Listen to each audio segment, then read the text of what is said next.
E se o Brasil fosse colonizado pela Inglaterra? Antes de começar, eu gostaria de pedir que vocês que estão assistindo entrem no meu servidor do Discord, pois lá você vai poder jogar RP. Lá também tem eventos de desenho a cada uma semana, onde os vencedores aparecem aqui no final do vídeo, além de enquetes diárias que eu faço sobre temas variados, na maioria das vezes sobre política, para os membros debaterem depois. Além disso, você também pode entrar lá para falar comigo no privado, seja para me dar uma sugestão ou só para trocar uma ideia, que eu tô sempre, sem exceção, respondendo. Mas então vamos pro vídeo. Bom, essa é com certeza uma pergunta muito feita e que eu vejo com muito extremismo na internet. O Brasil seria uma potência igual aos Estados Unidos, ou seria um país igual à Índia ou África do Sul? Ok, então nós vamos organizar isso. Primeiramente, essa aqui é a lista de países, não ilhas pequenas, que foram colonizados pelo Império Britânico a longo prazo. Desses 3 deram realmente certo: Estados Unidos, Canadá e Austrália. Também vale menção a países como Israel, que é realmente uma potência militar, porém só ficaram sob domínio britânico por 28 anos e não foram exatamente colonizados. Também pode-se citar países como Catar e Chipre, além da Nova Zelândia na Oceania. Porém, esses são países bem pequenos e bem distantes do Brasil, e não seria uma boa compará-los. Na América do Sul, o único país colonizado pelos britânicos foi a Guiana. E aqui você vê taxas como PIB per capita, educação, expectativa de vida e, claro, o IDH, que é a média de tudo isso.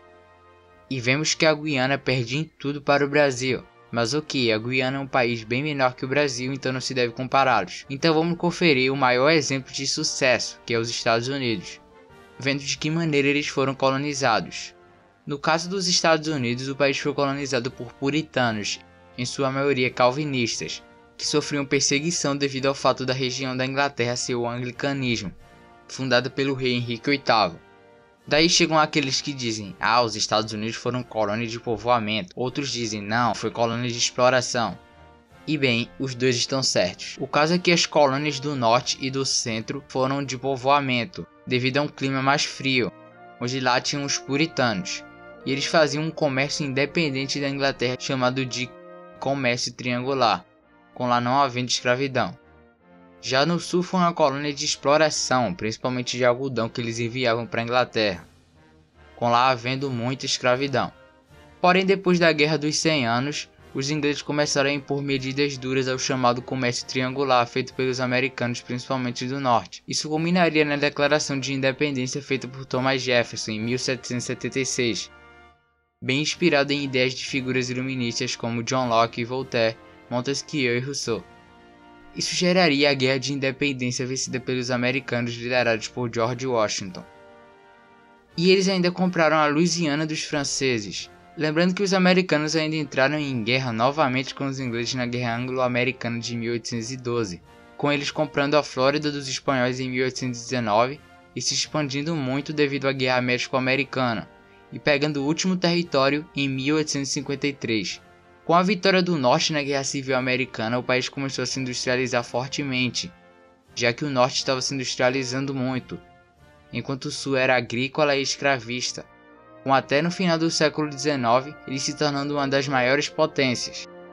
Porém, foi com a Primeira e principalmente com a Segunda Guerra Mundial que os americanos se tornaram a potência que nós conhecemos atualmente. Assim, vemos que o principal motivo dos Estados Unidos terem se tornado essa potência foi a expansão absurda em apenas um século, se tornando um país enorme com acesso aos 2 oceanos. Além da vitória do Norte na Guerra Civil, acabando com a escravidão e alavancando a industrialização, graças ao grande aumento do mercado consumidor. Além, é claro, da distância deles para os países europeus, que os permitiu ficar longe do conflito em quase toda a Primeira Guerra e no começo da Segunda, com eles sendo minimamente atacados no Havaí na base de Pearl Harbor. Ou seja, a colonização inglesa em si não teve tanta influência no sucesso dos Estados Unidos. No caso do Brasil, a culpa do Brasil não ter dado certo foi dos brasileiros. Afinal, os portugueses, mesmo tendo cometido erros, não foi nada que deixasse o Brasil em como ele é hoje em dia. Dito isso, agora falaremos das principais mudanças que isso acarretaria para o Brasil e para o mundo. Primeiramente, isso seria bem difícil de acontecer, já que a Inglaterra estava quebrada por ter perdido a Guerra dos 100 Anos e pela Guerra das Duas Rodas, que foi uma guerra civil ocorrida no país, e eles só vieram a começar a colonizar a América a partir de 1605. Mas vamos supor que milagrosamente, muito milagrosamente, o rei Henrique VII envia seus navios e os ingleses chegam no Brasil por volta de 1499 antes dos portugueses. Primeiramente, o nome do Brasil não seria Brasil com Z, como muitos pensam, seria algo como Terra do Pau Vermelho, em inglês Redwood Land. E essa aqui é uma bandeira possível, com a bandeira do Reino Unido no canto superior esquerdo para representar que é uma colônia. E esse símbolo seria a constelação do Cruzeiro do Sul, algo parecido com as colônias dos britânicos na América do Sul e com a Austrália e Nova Zelândia. No começo poderia ser algo bem parecido com as capitanias hereditárias feitas por Portugal ou com as 13 colônias nos Estados Unidos. E muitos puritanos viriam para cá na segunda metade do século XVI, o que mudaria muito a cara desse país e dos Estados Unidos.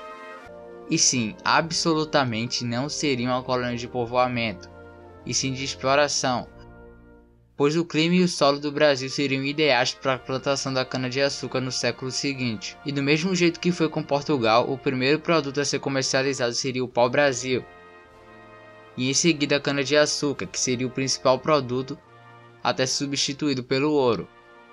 Lembrando que poderiam acontecer as duas coisas ao mesmo tempo se os ingleses se espalhassem mais rápido que os portugueses fizeram e achassem o ouro em Minas Gerais. E eles provavelmente se espalhariam pelos séculos. Poderiam haver guerras para tentar capturar o Uruguai, a Guiana Francesa e o Suriname e territórios da América Espanhola. E um grande problema é que os britânicos iriam exterminar bem mais os índios do que os portugueses fizeram, diminuindo bem mais a miscigenação. E bem, a escravidão infelizmente iria rolar solta, assim como rolou no sul dos Estados Unidos. Como o Brasil era a principal colônia britânica, serviria como exílio para muitos prisioneiros políticos. A capital desse Brasil seria totalmente incerta. Talvez fosse onde eles chegassem primeiro, que mais provavelmente seria no Nordeste pela distância menor. E isso é realmente algo muito aberto.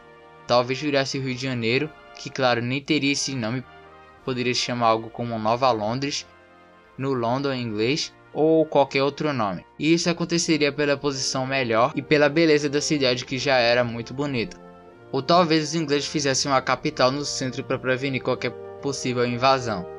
O idioma aqui seria o inglês, mais parecido com o americano, porém com influências indígenas e africanas. E lembrando que talvez a independência americana não acontecesse no ano que aconteceu, pois os britânicos, com o lucro do Brasil, poderiam não aumentar tanto os impostos. E uma crucial mudança seria nas guerras napoleônicas, onde provavelmente o rei de Portugal não teria para onde ir, e seria obrigado a assinar um acordo de paz com Napoleão, e teria que se juntar a ele, o que talvez pudesse mudar as guerras napoleônicas. Além disso, a derrota espanhola e francesa na Batalha de Trafalgar, nesse universo, anteciparia a independência dos países da América Espanhola. Ou talvez os ingleses se invadissem, mas isso seria improvável e provavelmente só financiariam os movimentos fortemente. Isso poderia fazer com que os países sul-americanos que nós conhecemos hoje fossem de forma bem diferente. A boa notícia é que se nos mantêssemos como colônia da Inglaterra, a escravidão seria abolida em 1834. Porém, isso no caso do Brasil provavelmente causaria revolta e é quase certo que geraria insatisfação com os ingleses e se iniciaria uma guerra de independência, que aqui vamos deixar como vencida pelo Brasil. E lembrando que o país também poderia se dividir como ocorreu na América Espanhola, mas como a cultura não seria tão diferente nesse caso, vamos deixá-la ainda como país só para facilitar as coisas. Com isso, nos tornaríamos uma república. E nesse caso, como os índios seriam bem escassos e a população branca seria majoritária, os negros sofreriam bem mais racismo. Com o fim da escravidão, talvez se iniciasse um processo de industrialização, e talvez tivéssemos uma boa marinha por ter sido uma das principais, se não a principal colônia britânica. E nesse caso, se nos mantêssemos um só país, talvez nos tornássemos mais importantes, e talvez iríamos ter uma importância maior a partir do final do século XIX. E talvez esse governo teria uma influência maior na Primeira Guerra Mundial, enviando mais soldados para lutar na França, e na Segunda Guerra enviando soldados na África e na Itália. Com hoje em dia a gente podendo ser um país mais importante de certa forma, mas em si não mudaria tanta coisa. Na verdade, a colonização em si não é o maior fator para determinar se um país vai ser grande ou não. Lembrando que isso é a minha opinião bem rasa sobre isso, já que é um tema muito aberto e amplo, com inúmeras possibilidades. E eu também tentei ser otimista aqui, mas as coisas poderiam ser bem ruins se nos dividíssemos. Mas então esse foi o vídeo, eu espero que você tenha gostado. Todas as controls e cenários que apareceram no vídeo foram todos feitos pelo Shimbi. E para você apoiar ele e motivá-lo a continuar desenhando, pois realmente os desenhos dele são muito bons, você pode segui-lo no Twitter e no Instagram, e você vai ver realmente os desenhos dele são muito bons. Então, para você apoiá-lo e me apoiar também, basta segui-lo no Twitter e no Instagram, que eu garanto que você não irá se arrepender. Mas então é isso, entre no servidor do Discord, me siga no Twitter para ver minha opinião pessoal sobre certas coisas. Então é isso, deixe seu like, se inscreva, compartilhe e até a próxima.